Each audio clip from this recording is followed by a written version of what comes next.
Germany and Austria were living with the economic consequences of the peace.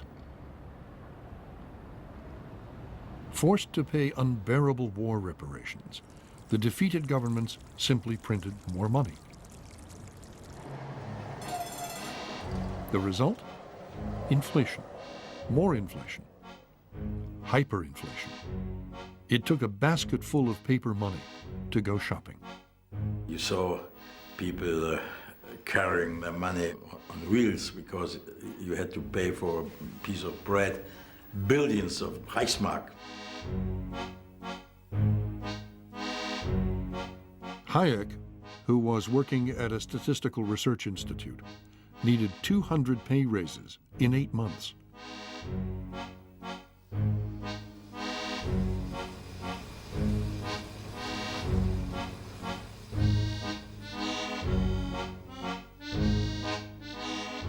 Money was cheaper than wallpaper. Million-mark notes lit stoves. Shoes that cost 12 marks in 1913 sold for 32 trillion marks in 1923. In Hitler's favorite beer keller, a glass of beer cost 1 billion marks. Hyperinflation wiped out the savings of the middle class. And that was one of the reasons for the success of the Nazis, of Hitler. They got support from these people who lost their fortunes. Hayek would always see inflation as an evil that corroded society and undermined democracy. The fight against inflation became a cornerstone of his economic philosophy.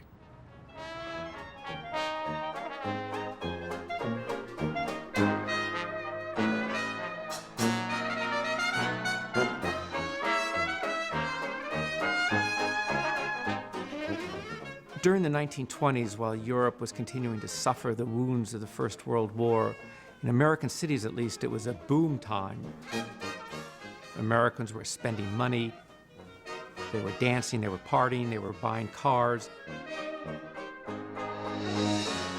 they were buying bathtub gin, and they were buying stock, lots of stock. The stock market, the New York Stock Exchange, had become a national pastime, and Americans couldn't get enough of it.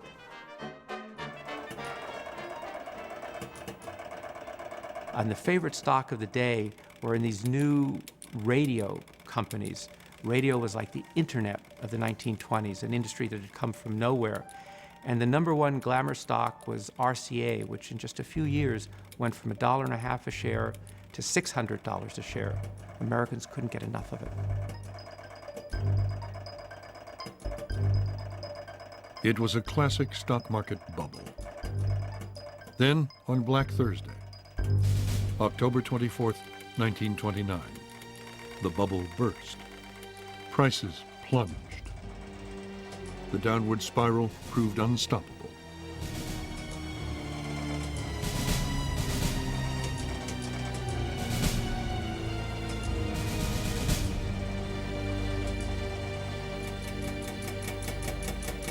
Eight hours after the market had closed, the ticker tape machines were still tapping out the bad news. The stock market crash started America's slide into despair. During the 30s here, it was a complete and utter collapse. From the people's point of view, it was despair as values and prices spiraled ever onward, downward.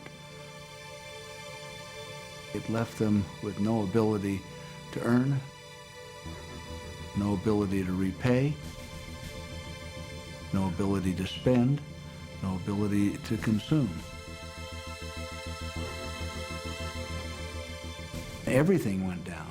The farm implement sale, the clothing store, the merchant. Everything spiraled downward, and of course with it went the banks.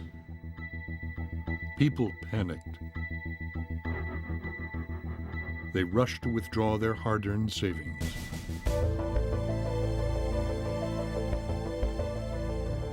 Run on a bank means lines through the lobby and out the front door and down around the block. People waiting day and night to get up to see if they could withdraw their cash. The millions that could not lost everything. If you look at the period of time from 29 on, about half the banks in the United States closed. The government failed to halt the downward spiral. In fact, it made things worse. Private construction virtually ceases. Mills and factories shut down. Railroads come to a virtual standstill. Millions of Americans, men, women, and children, wait in the cold, on bread lines, in soup kitchens. 3 million Americans are ex-wage earners, unemployed. And the ranks of the unemployed are to soar to 15 million.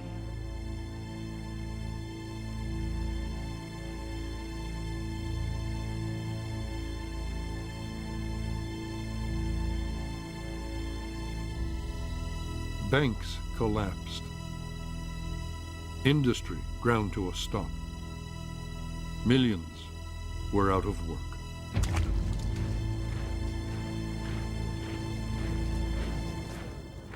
In Britain, working men, many of them war veterans, marched the length of the country to petition the government for the simple right to work. In Italy, Spain, and Germany, they marched to a different drum. With the failure of capitalism, fascism cast its shadow ever wider. John Maynard Keynes saw his nightmare coming true.